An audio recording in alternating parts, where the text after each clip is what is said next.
Господине Данев, како Бугарија успеа во 10 години од една држава која безмалку се сочуваше со фалименто, со банкрот, на која беше воведен валутен борд, денес да стане не само што е држава која е членка на НАТО и на Европската унија, туку и држава која сака да се јави како голем инвеститор на Балканот. За мене тоа е преди всичко Тој е голем успех прво. Тоа е прво голем успех. Забележете, че успехът на България започна когато на България започнаха да налагат определени ограничения. Международният валутен фонд наложи ограничения на България. Ние приехме валутния борд. Значи, господин Данев, сака да кажете дека Нови Балкан, ако не дојде некој да не направи одредени ограничувања, да не дојде прекалено не работиме като система. Значи, некој мора постојано да не делка и да не дисциплинира. Въведе една дисциплина допълнително в армия. Това означава дисциплина в разходите на бюджета. Да не се трошат много пари. Идва Европа, налага сега дисциплина как да се харчат европейските пари. Тоест, изведнъж... Имате много критики на тази вълна. Тоест, пристига една нова управленска култура. Една нова управленска култура. Во Македонија секогаш постојат огромни стравувања околу чистотата на тој бугарски капитал кој треба да влезе во нашата држава. Чудна е таа трага на парите во Бугарија.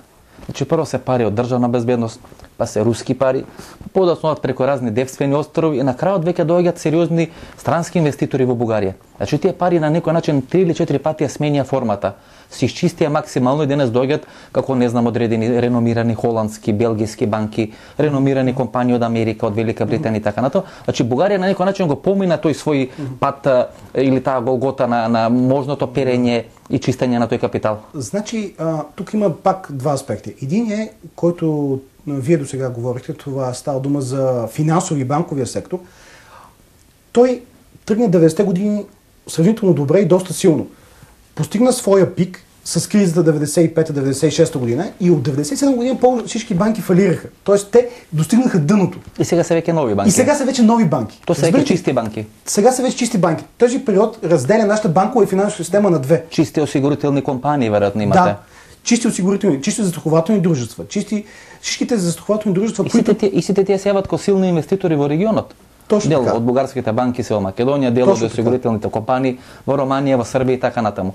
Точно така. А по отношение на големи сектори в нашата икономика, които все още не са реформирани, все още имат голямо политическо влияние върху тях и са тотално нереформирани и непрозрачни. На енергетиката, вероятно делот на нафта. Да, точно така. Това са големите сектори, които и в миналото и все още са останали. Това са, както казахте, енергетиката. И тук имате много руски пари. Да. Гасовата криза која беше пред еден месец и половина, покажа колку бугарската економија се уште зависна од Русија, од руските пари, од руските тајкуни и така натаму. Това според мен е едно дали било то недалновидно, било то недалновидна политика или по-скоро нарочно водена политика, но България е в почти изцяло на 80%, 90% зависима от руската енергийна политика. Било то в газ, било то в петрол, във всичко. Както сега виждаме и с идеите да се строи нова атомна електроцентрала в Белене.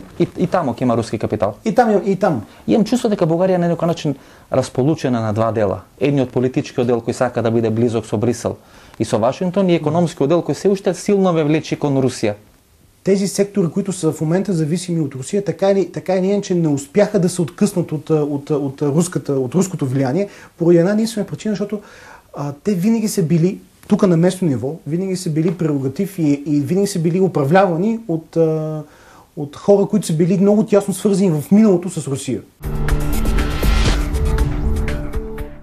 Останете со нас и по рекламите, опростете финалето на нашето вечерашно досие на одредена тема. Дали бугарската политика полека го минува собствениот модел и од одредени историски теми сега настоја преку инвестиции и издавање на бугарски пасоши да ги остварува своите цели во Република Македонија. Во бугарските медиуми се посочува фактот дека Бојко Борисов бил всушност еден од последните телохранители на поранешниот комунистички лидер на Бугарија Тодор Живков во периодот кога тој паѓа од власт. Подоцна Бојко Борисов станал прв полицаец на бугарскиот цар Симеон Саксо-Бурготски и на крајот важи за човек кој всушност требаше да ја порези таа така наречена бугарска мафија. Тоа всушност се прави толку интересна таа негова биографија. Имате една исклучително интересна кариера. Сте биле личен телохранител на Тодор Живков некаде крајот на 80-те години и потоа сте на поранешниот бугарски комунистички лидер Тодор Живков. Да. И то ви дава таа на некој начин шармантност и одредена характеристичност на вашата кариера. Много е важно да се знае, че аз се запознах с Тодор Живков 93-4 година. Кога веќе беше паднат? Когато беше арестант. И като арестант той трябваше да ходи в затвора, да се връща. И тогава аз бях наед да извършвам този процес. Така че много голяма разлика има. Дали е преди 90-та или след 90-та. Подоцна бевте прв полицаец и на царот Симеон. Сега да кажам, много интересна кариера и успеевте на некој начин да ги споите двете крајности во Бугарија. Комунистичката крајност и царската крајност. Тоа ви ја прави кариерата поприлично интересна. Не, просто аз винаги съм бил професионалист в това, което съм правил.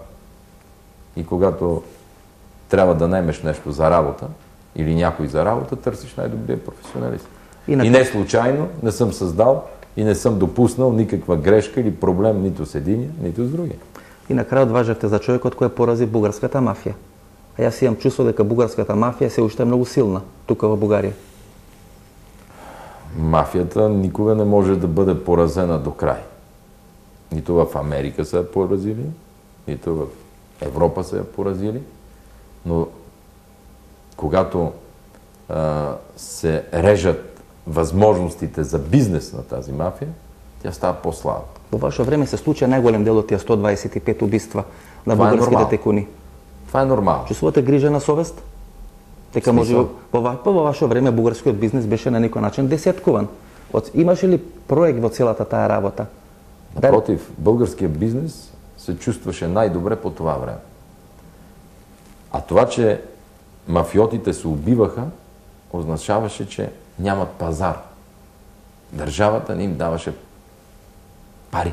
Имаше улога на бугарските служби во сите тие процеси, бидејќи во Брисел обично вела дека Бугарија мораше во наводници да расчисти со тој свој криминал ако сака да влезе во Брисел. Многумина тука во Софија вела дека учеството на бугарските служби во тие екзекуции на тие 125 бизнисмени или текуни беше поприлично видлива. Затоа и многу од нив и не се открија кои се нарачатели, кои се извршители така. Да, има такъв процес, но години наред имаше една, така бих казал, да не е договорка, но паритет между мафията и държава. Паритет во која смисла? В смисъл в бизнес. Да соработуват. Застрахователни компании, имоти. Просто те взимаха апетитни дялове от бизнес. Постои ли тоа сега? Когато аз дойдох секретар, това нещо го прекъсна. Тогава, знаеш, когато свършат парите, започват къвгите. Мала е барата, много крокодили. Точно така. И затова настана този процес. Господине Бойко, зашто најголем дел од српските криминалци се крият во Софија и во Бугарија? И земунската група, и Стретен Јоцич и така натаму и така натаму. И всички бяха арестувани от мен. Да, Јоцич беше арестуван и беше вратен во Холандија, меѓутоа се крие во Софија. Ами защото София е много привлекателна. Той е голям град, двумилионен, достатъчно анонимен, луксозен, хотели, барове, ресторанти. Много црн пазар. Един език могат да се разбират без превода. Фактически, затова това беше най-естественото място. И това им беше и грешката, защото всички те бяха арестувани и екстрадирани.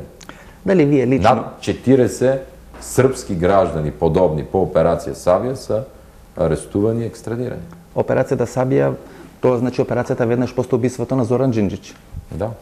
Ова беше емисијата во Центар, јас сум Васко Ефтов. Ние ќе се видиме идниот петок во истото ова време, почитувани гледачи. Вие до тогаш гледате репризата утре на Канал 5 Плюс во 17 часот и 30 минути. Од тука од Софија ви посакувам пријатна вечер Македонијо, каде и да си.